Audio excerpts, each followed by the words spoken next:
Hi, I'm Simran Singh from Madhurya, and I welcome you to the Jhula Festival. Thank you for coming today. I invite our panelists here, experts from the field of architecture, who will share their inputs on why a Jhula in the house. How many of us would like to have a beautiful Jhula in the house? How many of you don't want it? Yeah. Thank you today, you have come, and I thank you for your time to the panelists and the guests here who have taken time from their valuable day-to-day activities and have come here. Thank you so much. So when I think of a Jhula, I think about so much of relaxment, you know. I think about having a cup of tea and relaxing on a Jhula. And I was always wanting to know why a Jhula in the house. And I'm so happy that you all are here, and we will have inputs on what kind of Jhula we want in the house, when do we have the Jhula, and where to put it, what decor goes with it. So I'll be introducing our guests now. Leena Ji is here, who is the National Joint Honorable Secretary, the Indian Institute of Architects, and Chairperson, ASSOCHAM GEM, Karnataka Chapter. Yeah. Nitin Salapurkar Ji, Honorable Past President, Triple ID. Bindi Salapurkar, Honorable Past Chairperson, Triple ID BRC, Vice Chairperson, ASSOCHAM GEM Karnataka Chapter. Mahesh Chadagaji, Interior Designer and Photographer, Committee Member, Triple ID BRC. And Nandini Ji, Nandini Sundarji, Writer and Editor, Antarya. So I would welcome Nandini Ji to take on the discussion further. Thank you so much.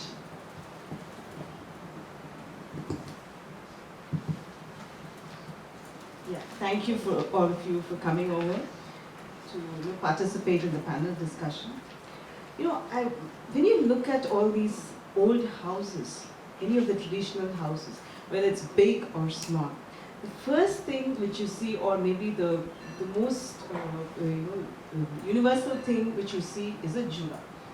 You will see you will see a big Jhula maybe in the formal living house, a formal living space, or you will see, maybe in the space which is overlooking the courtyard, or in the, in the bedroom, in the small bedroom as a cradle for a child. Basically, you will never see a traditional home sans a Jhula. It's something which is like part and parcel of a traditional house. And it's also the seat of interaction. Essentially, you'll find that the head of the house is actually sitting there in the Jhula, welcoming the guests. It's like the seat of honor for him, sitting there and inviting the guests. And if you look at the internal spaces where the Jhula is, you'll find all the women and the children, playing around there. So again, they're bonding, they're playing, they're interacting. And even for the child, I mean, it starts with the Jhula. But let's look at the contemporary space. It's literally non-existent. Probably you will see it in a, maybe if you have a internal courtyard, you will see it. Or if you have a balcony or a garden, maybe you will see it. But it's not something universally, seen in a contemporary space. Now, having, observed that, my first question is to Leena Kumar. When you look at a Jhula, what kind of feelings it invokes you? What kind of reaction it elicits in you?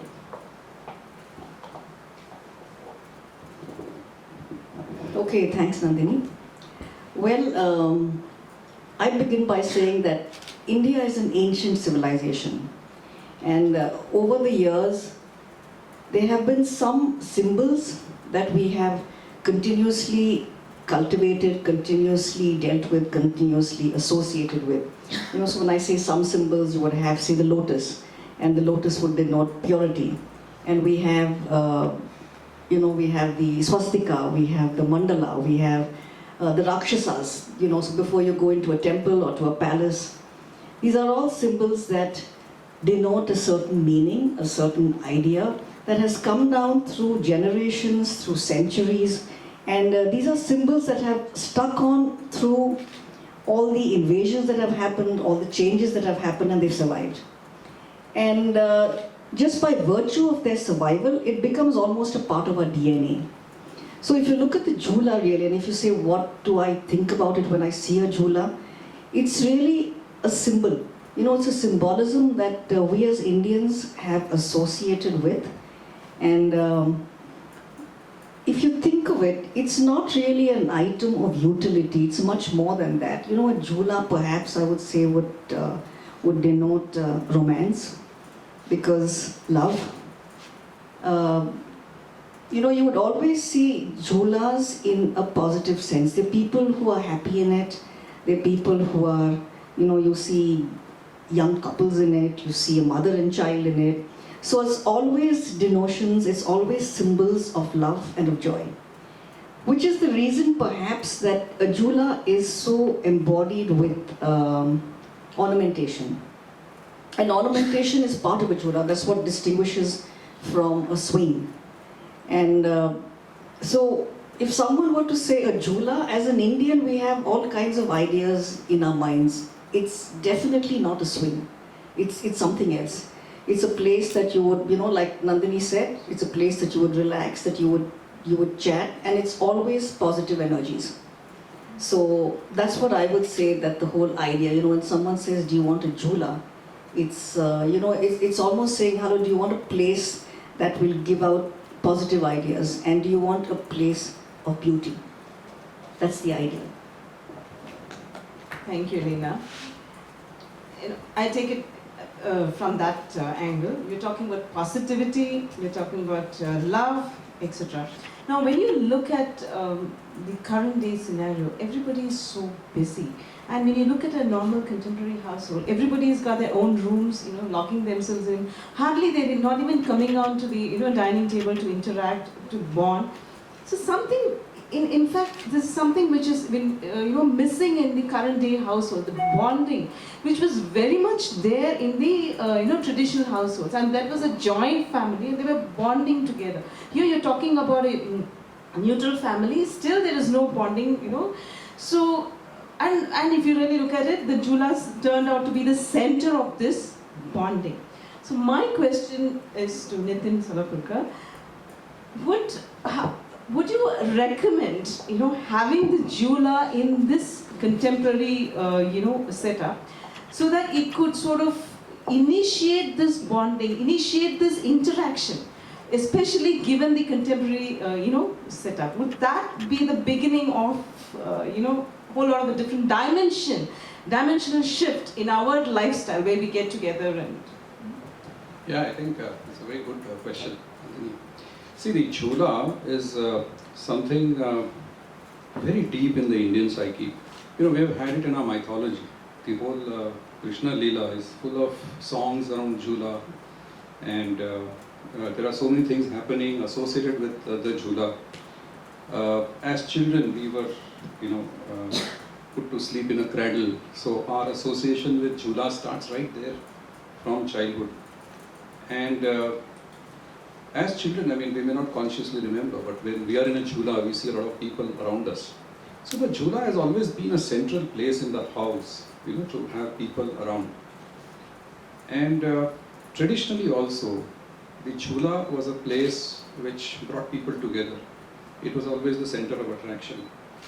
Now, so having said that, today we don't see so many jhulas, and the reasons are many. One is, of course, there's been a shift from joint families to nuclear families. We've all moved to urban areas.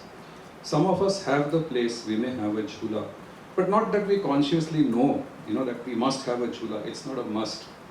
But then, those of us who are sort of still associated deeply with our culture, we do feel the need of it. So there's a lot to the jhula, that it does. And jhula is, of course, we decorate our houses with lots of interiors and all that. But the jhula is the only, if I may say, a piece of furniture that's got a kinesthetic dimension to it. All other furniture is very static. So there's a lot of difference to it. And knowing from where the jhula is originated, right from our culture, we all like to have it. And it's not as simple as that you have a jhula in house and you'll never use it. It sort of has an impact on your living automatically. Well, that's something very, what should I say, a very spiritual character of the jhula. That if you have a jhula and you sit, you start thinking, people come around you. And the Indian jhula has never been never for a single person. The rocking chair has been for a single person, but never the jhula. The jhula has always had at least 2 seats, maybe more. And so I think if you have a jhula in the house, and if you're sitting on it alone, chances are the members of the family will come around you. Somebody will sit with you or try to talk with you. And you get into a very relaxed mode. That's what the jhula automatically does to you. So I think it's a very good idea if we can have jhulas, And we do try to have, those of us who have very little space in the house, we go for a single chair jhula in the balcony. And where the houses are so small that there's no place for a jhula, what do? We at least make sure that our Sri Krishna is sitting on a small jhula, in the puja room. So that's how we associate ourselves with jhula. It's deep in the Indian psyche.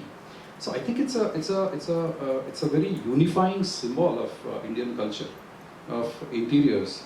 And with a jhula around, you can't possibly have a disarray in the house because it automatically becomes the center of attraction, a focal point of the entire house. So I think a jhula could be a very good starting point for reviving this Indian culture and bringing about bonding among family members or even, in communities and things like that. Thank you, Nitin. As Nitin rightly said, talking about the place of jhulas, when you look at, again, going back to the traditional thing, the child would be put in a cradle. But do we see a contemporary house where a child is being put in a cradle anymore? I don't see that. It's more of a bed, right? A small baby cot for the child. And again, as you rightly said, yes, it didn't stop just at the child, right? Even when you're old, you will be sitting in the jhula. Till you're old and feeble, till you can't get onto the jhula, you will sort of, frequenting that, using that. So, and as Nitin said, it should be a part of the thing. So, my question is to Bindi Solapurkar. How do we bring this into a contemporary household? How do we bring this make it an integral part of every contemporary household?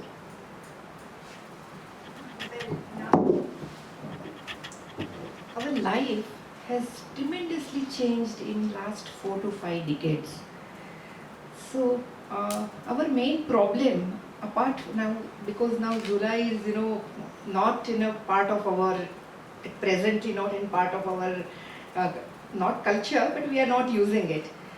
So I personally feel that because of our so many years of different lifestyle and high ambitions, we have forgotten how to relax.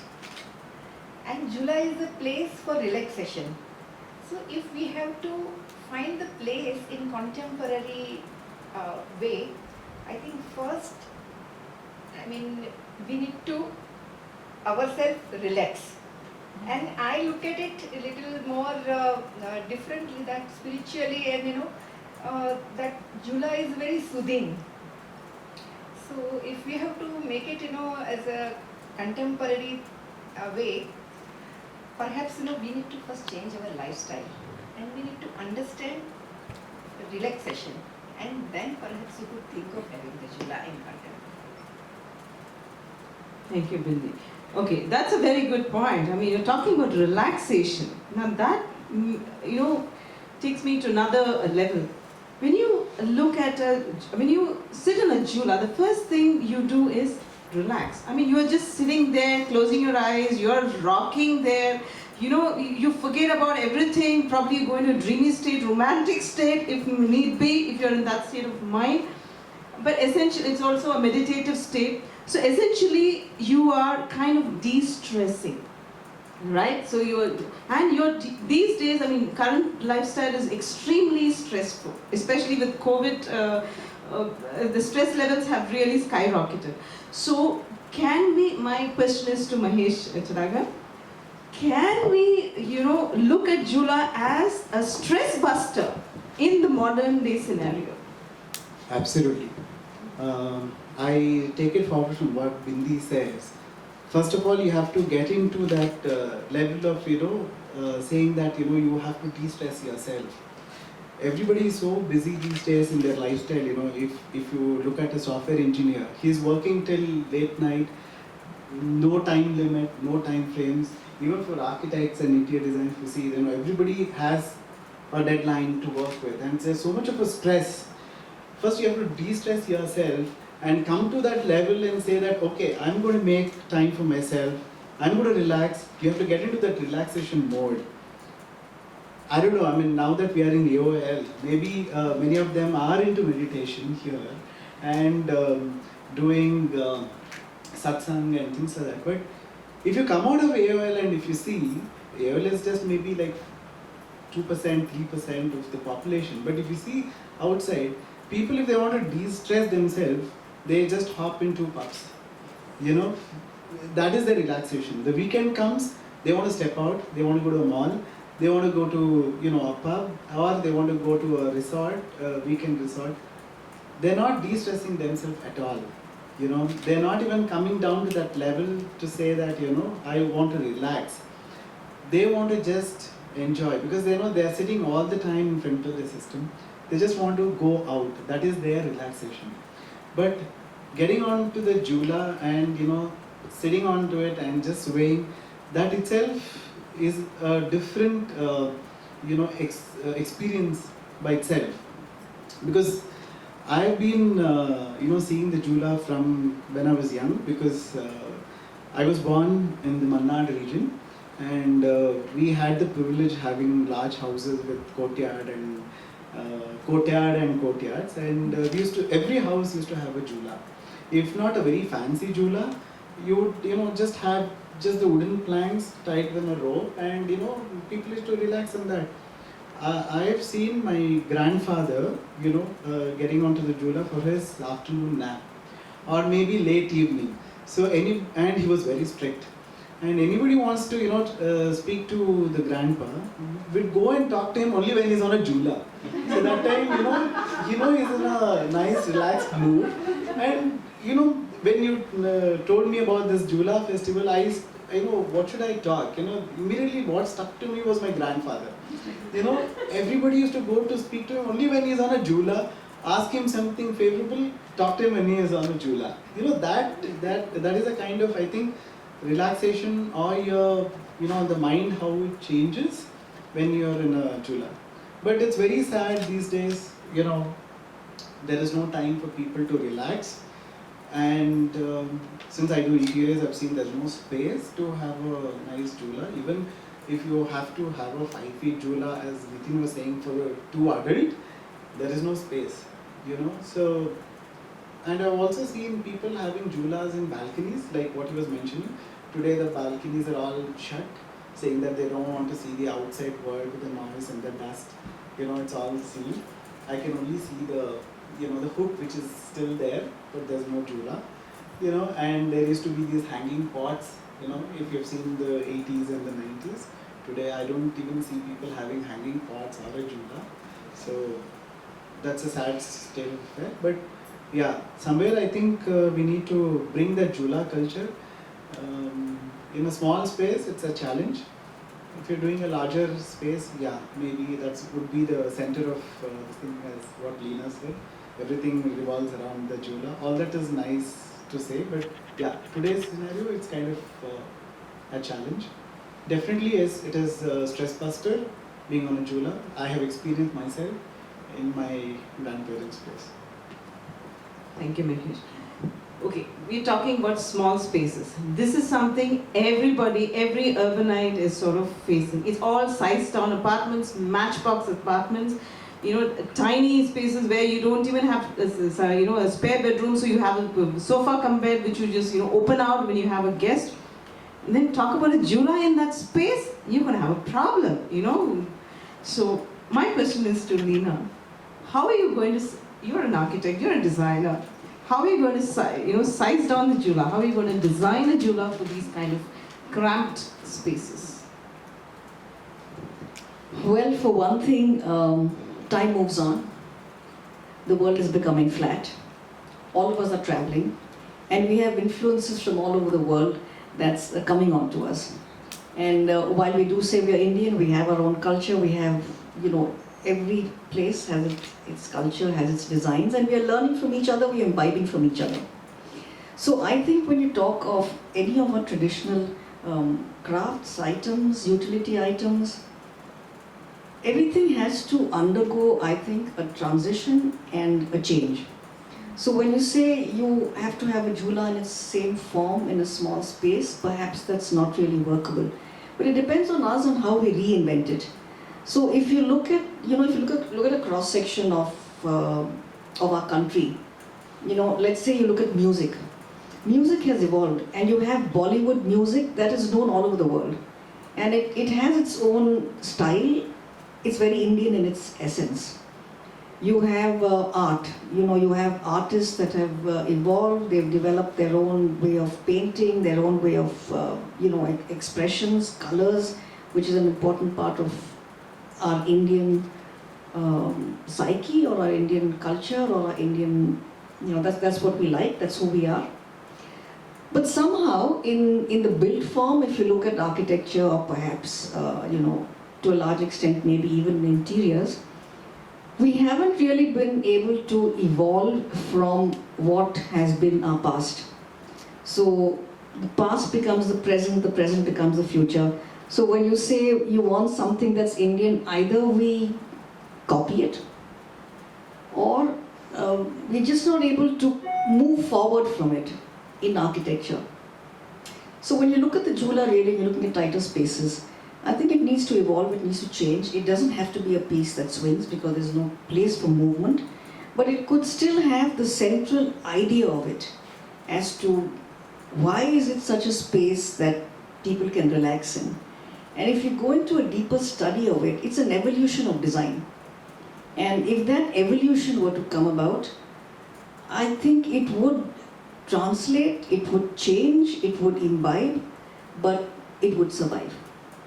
And somehow I think that the whole idea of a Jula will survive because, even as an architect, when you're designing buildings and you have clients coming to you, you don't have to prompt them to ask for a Jula. Most of them say I'd like a Jula. I would say almost 80% of them. Sometimes it's possible, sometimes we have it, sometimes, we don't have it because there's a space constraint. But I would say that's really the problem of us designers. We haven't been able to evolve the idea beyond what is existing traditionally and as an idea of what a Jula is. But I think that will happen. And if we have to call ourselves designers, and that's all part of our job. Really it is. So if we do our job well, it will survive. If we don't, then I think we will do our job well. I think we're pretty good designers and architects. Thanks, Leena. Since 80% of the people are quite happy to have a Jula, now let's put aside the space constraint. Let's say we have the space. My question is to Bindi, how would you design for a formal space, in incorporating this formal space? Because let's say the formal space is a contemporary decor. Leena was talking about evolving the design, etc. Now, would you sort of design it as a traditional piece? Would it be like an accent piece, or would it be something where you invented, something evolved? How would you design, Jula for a formal space? Yes, actually, whether formal place or informal place, if we have to have whether a Jula, traditional Jula, or it is a it's an evolved Jula, what Leena is saying, we come up with some design and we put it. But this I was previously also telling that it is life has become so hectic that there is so much stress around. So it is a reminder, if to have a Jula in a formal place, that you need to relax. And that way I feel that whether small space or like what he's saying 5 feet space or whatever it is, it's a jula. Even if it is a single jula piece, I feel it is a big stress buster. So in a contemporary place, the movement is which makes your body and mind work differently, which is a necessity of that. Thank you, Bindi. This is for Nitin. Now, supposing we have a jula in the formal space as a traditional, a proper traditional piece. Maybe it serves as an accent piece. Now, if you're really looking at the artisans, and I was just talking to Bharati, earlier she was talking about how our arts and crafts are, dying, and this is something as designers you're also aware. Maybe down the line, maybe a decade down, there are so many of the skills will be lost because they pass down generations, and unless there's a market, they're not going to be there, doing what their forefathers did, or the fathers did, or their grandfathers did, etc.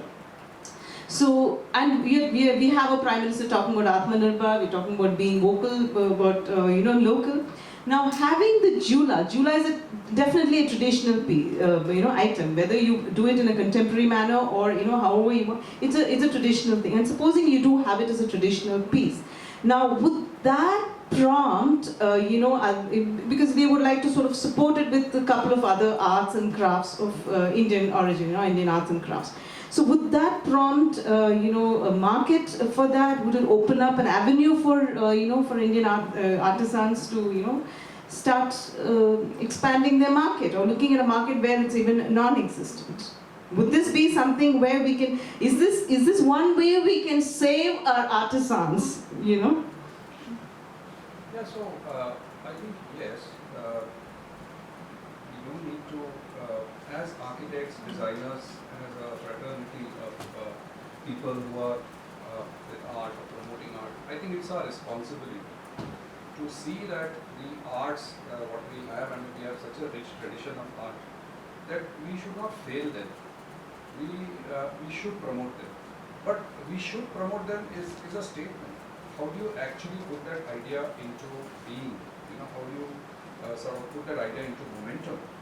So I think what's very necessary with the arts and crafts is that it's not just the word of mouth or the advertising that helps to promote Indian crafts and artisans and craftsmen. But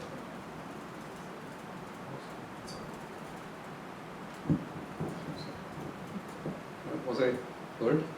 Yes. All right.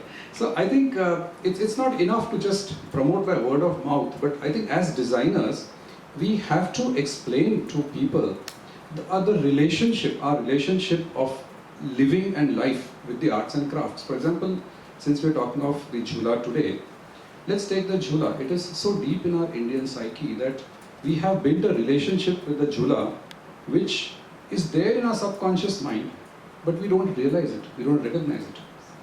So, and also, I think if you take it in the sense of marketing, jula as an art, they say that facts tell, but stories sell. So if you recognize the story behind the jula, it will make it much more interesting for anyone to buy that idea out, and it will get promoted. For example, if you really try to explore your relationship with the jula, you realize that even in Indian literature, the jula has been highly personified. So the jula has been like a member of the family. So when you put a jula in the garden, then the jula is a friend of the family. And when the jula is in the living room, it's a member of your family.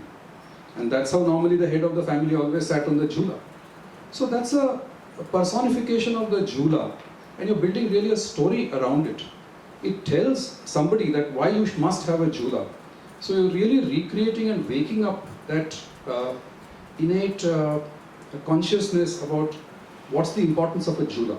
So if you're able to activate this idea in the minds of people, and I think as designers we should take it up as we take it up to promote arts. But what's happening is that much of the arts and crafts are today being promoted only by making the designers conscious. But yes, I tell my client, why don't you put up a piece of art over there? and then some piece of art gets sold. But that's still very minimalistic. I think if it has to wake up like an idea, then there has to be a lot of the cultural relationships of a particular art has to be told. You know, for example, today, let's say you have a small house and you don't have place for a lofty puja room. So what do?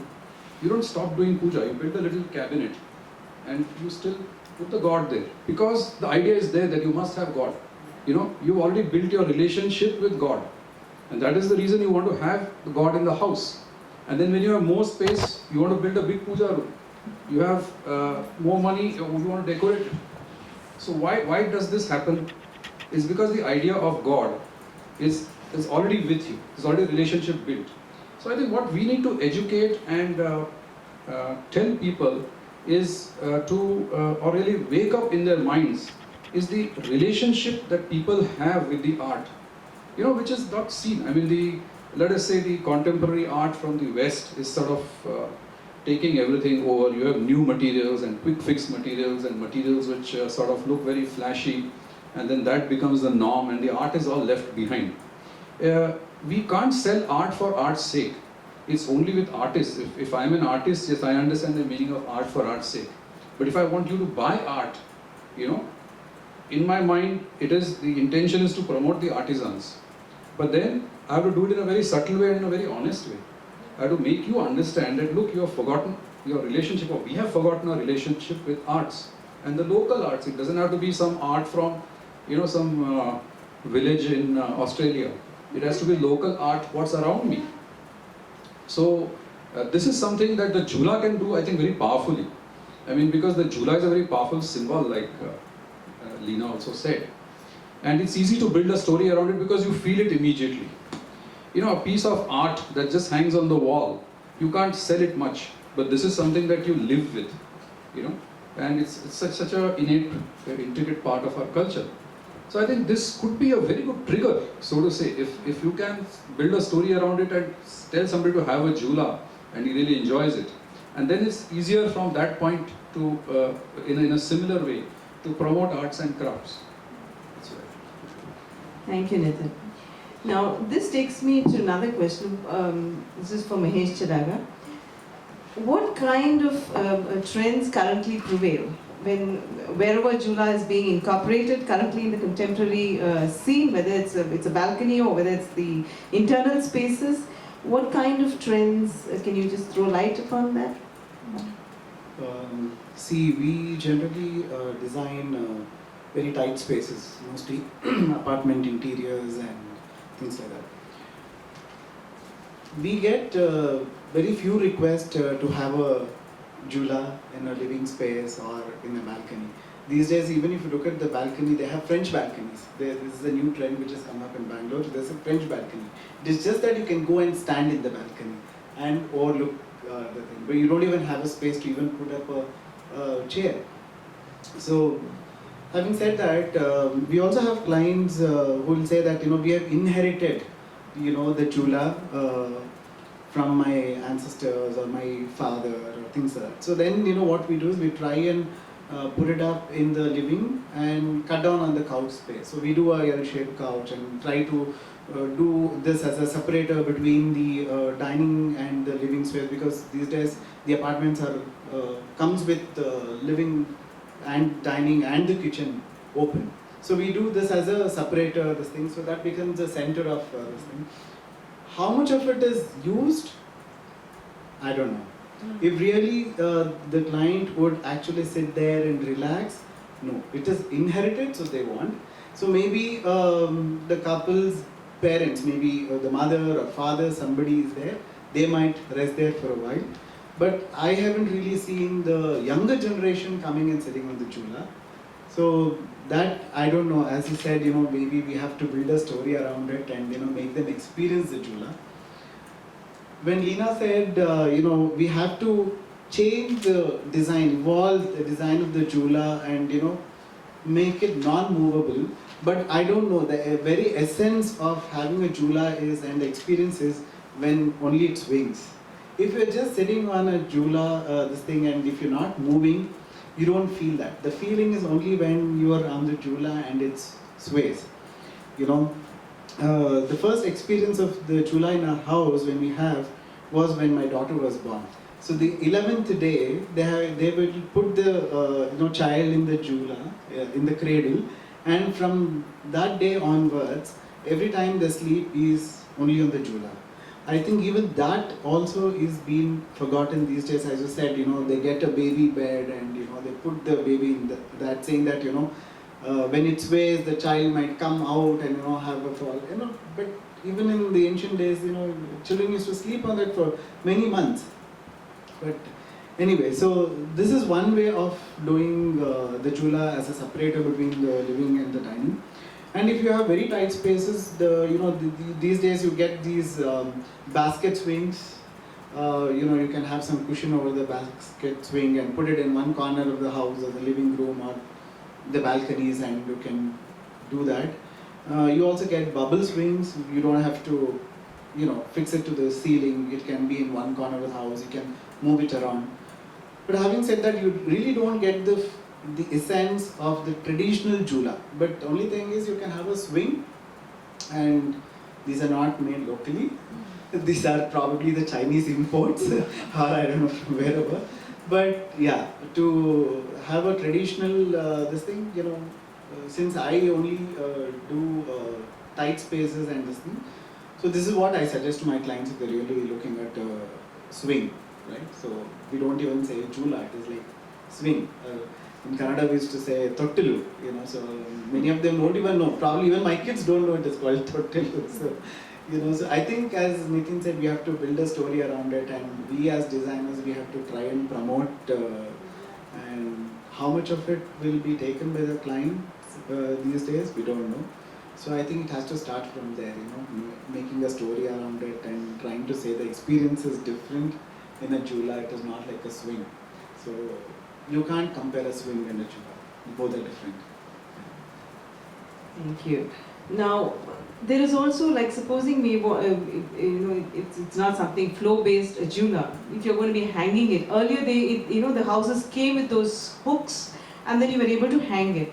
But now you don't have that sort of a thing. So, if we want to have a traditional Jula, this is for Leena, do we have to sort of, plan ahead in order to have that sort of, is there a weight thing? I mean, what is the structural component which you need to address?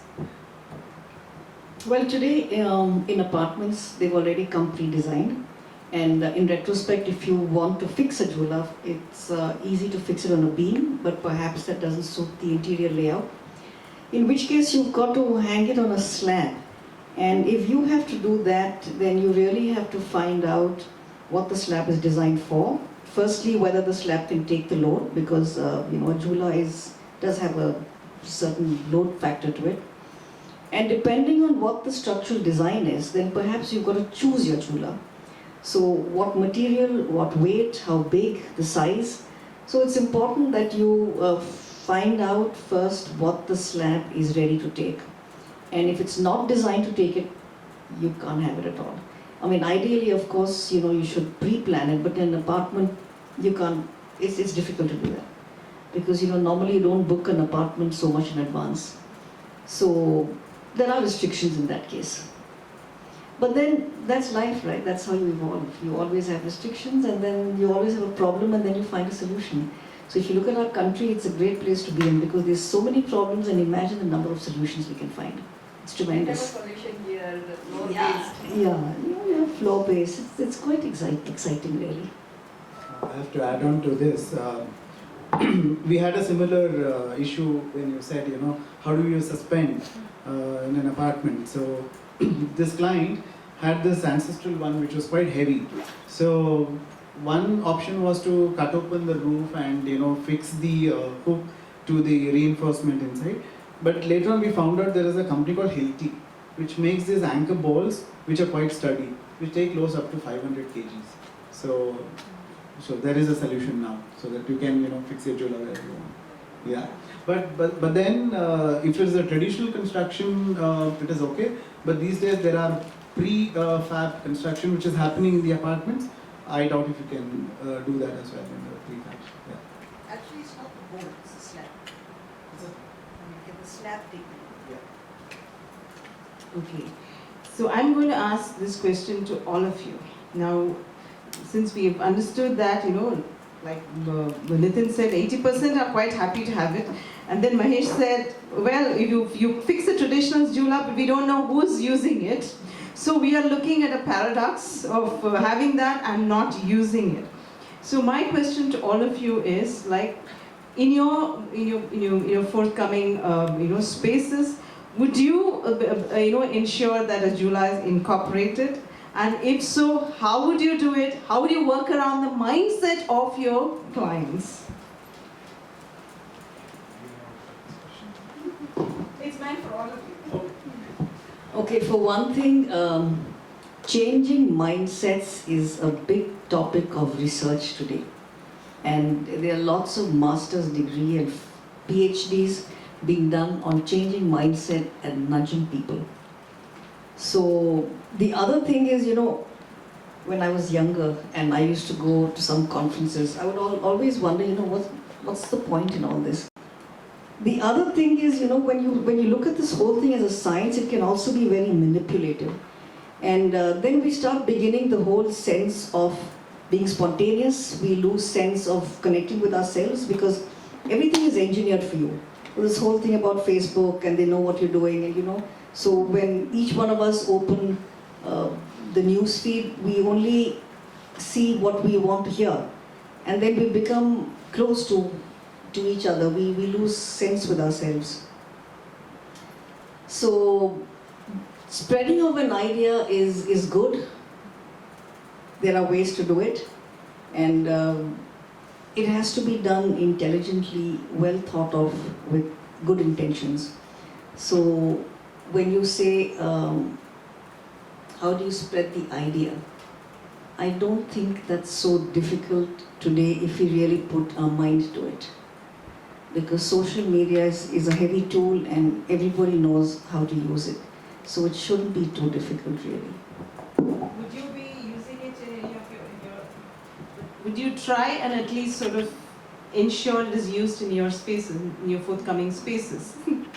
That's the question. Will all the designers try and implement? Whether you succeed or not, that's a different matter.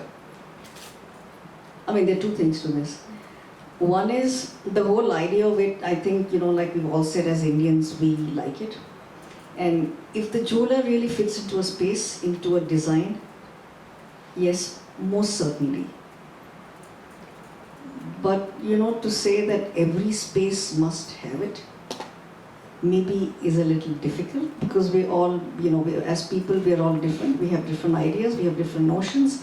And if you're talking about jhula in a house, every person wants to convey something different to the people who come in. So if you see houses, you will see some houses that are warm, you could see some houses that really convey arrogance. There are some who convey, wealth. So each one conveys something different. And the idea of the jhula must fit in. And if it does, most certainly yes.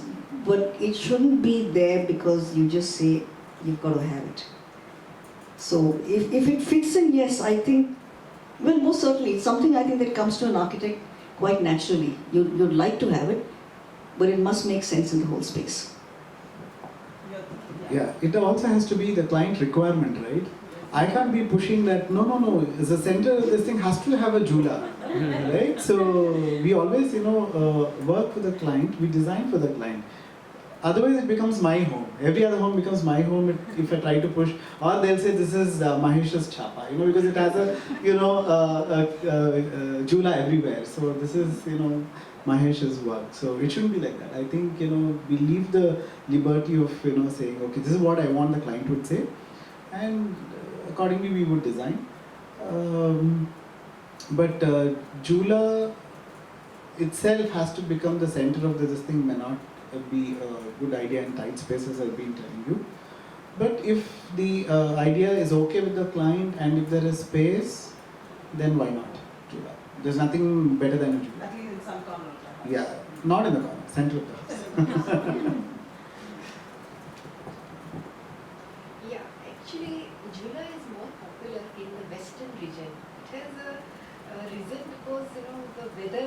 that state particular, and that's how it is.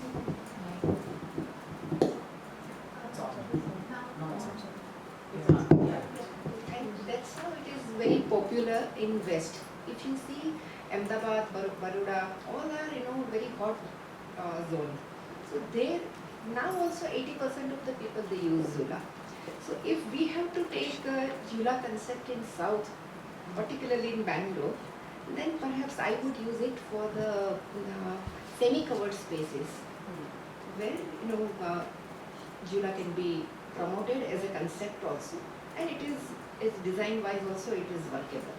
But for that you require a house with a larger area where we have a freedom of designing the semi-covered spaces and we can use the Yeah, I agree with Bindi what she says. Most of the hot places have more chulas and open spaces, because even if you go to the coastal areas, if you go to Mangalore region or you go to Tamil Nadu or you go down south, Kerala, most of the Kerala houses and Tamil Nadu houses will have a jula. It is not very ornate kind of a jula. At least they'll have one, a plank with, a rope or maybe a string, things like that. So if you go to traditional, an Iyengar house or whatever, definitely there will be a jula there with a nice brass trims and things like that, right? So I think it, as she said, is mostly like, in places which are hot places. But I think if I go to Kashmir or whatever, I haven't seen much of a jula at all, because their lifestyle is very different, because they all sit down, they don't have a couch, they all sit on the carpet. So I think it is also again from region to region it would change. I think it's more of a hot place thing, you would see julas around. Even in Rajasthan you would see that. Yeah, I think that's true, because the jula as an element evolved in the hot regions. You see, because before the advent of fans and all that, it was the only thing that aired you, that made air move around your body by sitting on the jula.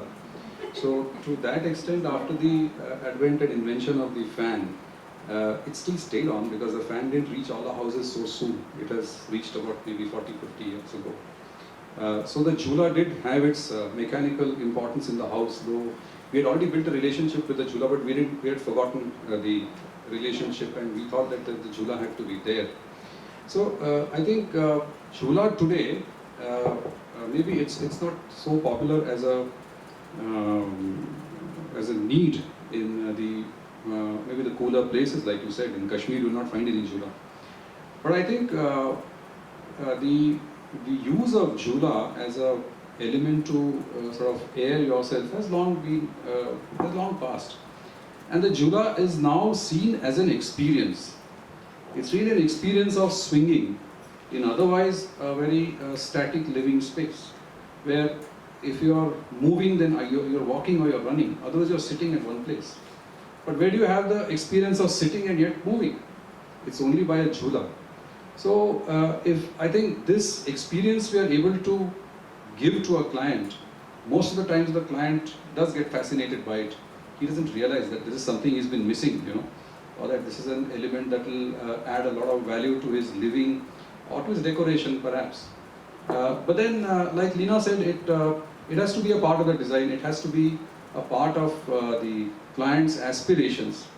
So if you can include it as a part of his aspiration, then yes, the jula is definitely in. Otherwise, then you've lost the opportunity, because many clients think that, oh no, I want my house absolutely contemporary, absolutely modern, no traditional elements. And so that's how it goes. But then with all that, they still have a puja. So I wonder how they're not traditional there. Why is traditionality only questioned when it comes to having a jula? But I think it's a very beautiful element, and it's a sort of an experience that once you have it, you don't care whether it is traditional or it is modern or whatever it is. So I think if jula is sold as an experience to the client, most of the times I've seen they will accept it.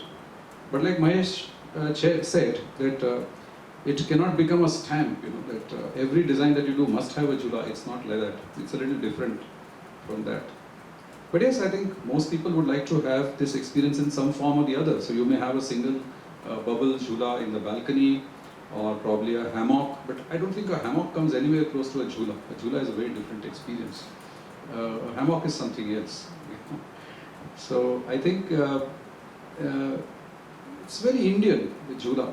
I've not seen the jhula still in foreign countries, or probably there has been some connection with the Orient, which has taken the jhula to foreign countries. So I think it's possible to have jhula, and I think we should have jhula. I remember an experience which now I relate, and it sort of surprises me. I must have been around 10 or 12 years old when my grandfather passed away. And we were in our ancestral house, and I mean, of course we were then, my childhood was in Delhi and we had been there. So after about 2 months of staying there, we were moving back to Delhi, and my grandmother asked me, Nitin, why don't you take something from here? Your granddad has left you so many things. And I chose the jhula to take, you know. I said, can I take this? She said, yeah, take it. But it was too big to pack and take, and I didn't understand what it would mean to take. But today when I recall that, I really feel that, why did I choose that? There were so many nice desks, there were so many nice chairs, tables, but I chose the jhula. You know, later on, after about 15 years later, I happened to pick it up and bring it. It's there in my house now. But that is the impact a jhula can have on you, you know, and that's the relation that that you have with the jhula right from childhood. It stays with you somewhere. It needs a trigger to bring it out sometimes. Thank you, Nitin. So, as we can see from the panelists, this very, very Indian concept of jhula, it's not really a Western, probably, you know, this is something which we can own, you know, because it's very much part of our past, a traditional past. And as all of you rightly said, it is still, you know, the presence of it is dependent on your space, the inclination of the client, the cultural, you know, ramifications, and also, you know, the weather aspect, etc. But it still holds good that there is an experience attached to the jhula, and there is a, you know, a mental, physical, emotional connect to the jhula, as Nitin said. I mean, he didn't know what it was. Probably it was that experience he had. So if we can sort of, you know, revisit this experience and, you know, sort of incorporate the jhula with this aspect that it affords you a different experience, probably, you know, a beginning has been made. You know, and probably that's where, you know, we will be genuinely revisiting the jhula. So you don't need to really work on the mindset of the clients. Automatically they're going to say, let's find a space for the jhula. Thank you very much.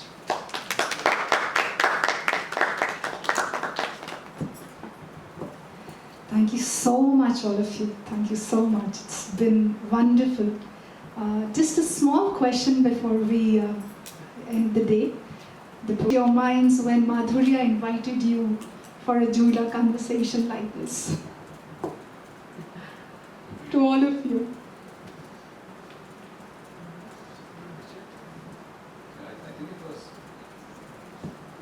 I think I was quite fascinated, because never before has something like the jhula really come up, you know, for a panel discussion. It's been issues of the environment and climate control, sustainability and things like that. But such a simple thing as a jhula, and it's not that simple as we see it, you know. We see our connection with it very deep, so I felt that the subject was really relevant, and I was quite fascinated. Thank you for having me over. Well, the first thing that came to my mind was symbolism. And I thought, okay, as Indians, we all connect with symbolism. And what struck me was what the jhula symbolizes, and that we're really talking about symbolism, and the jhula is only one aspect of it. But the whole idea is the Indian and symbolism. That's what I thought.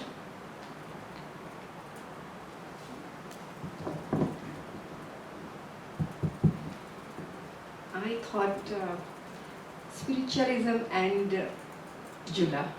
So I thought, you know, anyway it's an interior product, so perhaps, you know, there might be some different way of looking the jhula.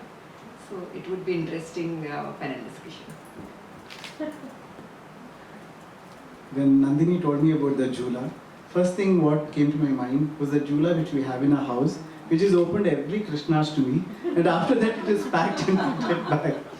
It is such a nice Jula, but we use it only once in a year, and that too after Krishna is born in the night. We put the silver idol in that and we, swing, and after that, the next day it is packed and kept till the next year. So this is what came up to my mind, nothing else. Okay, when Bharti told me to, moderate on Jula, so I was wondering, what do I ask? I mean, what? Then suddenly I realized, my God, I had to put my thinking hat on, and all came to my mind was the experience, the joyful experience that I've always had whenever I've sat on a Jula. To this day, when I see a Jula, I want to go sit there and swing. Okay, it's like it just draws me like a magnet. So that's the only thing which came to my head. Then I started thinking, and then I realized there's many more layers, multiple, infinite layers to this Indian concept of Jula. So that's when I thought, and I realized, oh my God, there are so many. And then I was so happy to moderate, and I have to say thank you, Bharti, for giving me this opportunity.